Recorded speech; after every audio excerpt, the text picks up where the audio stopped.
Travail de la force électrique conservative le long d'un chemin AB.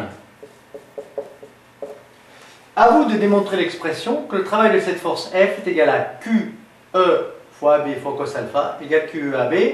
UAB est tension entre le point A et B, Q charge électrique et AB distance, alpha angle entre le vecteur AB et le vecteur champ électrique. Alors un petit rappel, lorsque deux plaques sont chargées électriquement, le champ électrique est toujours orienté de la plaque plus vers la plaque moins.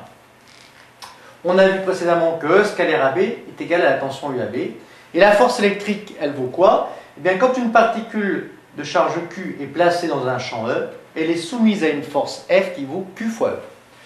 Cherchons donc le travail le long du chemin AB de la force F. Eh bien, la force F scalaire AB est égale à QE scalaire AB. Alors tout de suite, on peut voir que E scalaire AB étant égal à la tension UAB, eh bien on a le travail de cette force qui vaut Q fois la tension UAB. Au passage, on peut dire tout de suite que cette force est conservative. Pourquoi? Parce que le travail ne dépend que de la charge Q et que de la tension entre A et B. Donc on choisit ce chemin-là, le chemin 1 ou le chemin 2. Le travail ne dépendra pas du chemin suivi, mais donc uniquement de la charge Q et de la tension UAB. Alors, démontrons cette deuxième expression maintenant. Le travail de la force F scalaire AB, c'est égal à QE scalaire AB.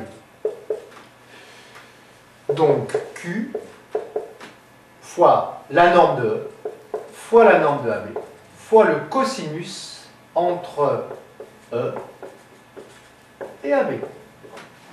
Que vaut le cosinus entre E et AB? Ben, E est comme ceci, AB est comme ceci, ça nous donne donc cosinus alpha. Autrement dit, le travail de la force le long du chemin AB est égal à QE fois AB fois cosinus alpha.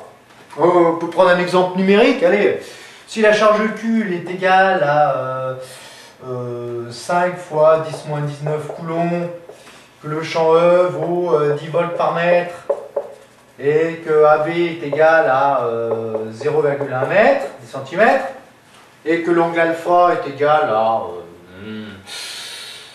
pour 0. Hein, on prend un exemple très simple. Que vaut le travail de cette force conservative, qui ne dépend donc pas du chemin suivi? Eh bien, ça vaut 5 fois 10 moins 19 fois 10 fois AB qui vaut 10 moins 1 fois cosinus de 0 qui vaut 1, ce qui nous donne donc 5 fois 10 moins 19 joules. Voilà le travail de cette force F d'une charge Q qui vaut 5 10 moins 19 coulombs lorsqu'elle se déplace du point A au point B dans ce champ électrique.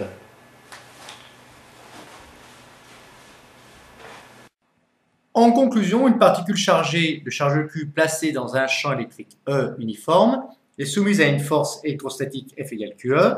Le travail de cette force le long du chemin AB vaut QE fois AB cos alpha. Et il est égal aussi à Q fois UAB. Q charge en coulomb, UAB tension en volts, AB en mètres évidemment. Alpha est l'angle entre E et AB.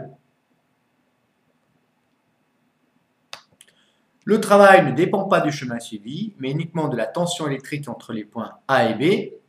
La force électrostatique est une force conservative, car le travail de cette force ne dépend pas du chemin suivi. Dans le cas de ce chemin 1 ou de ce chemin 2, le travail de cette force vaut toujours le produit de la charge Q par la tension UAB.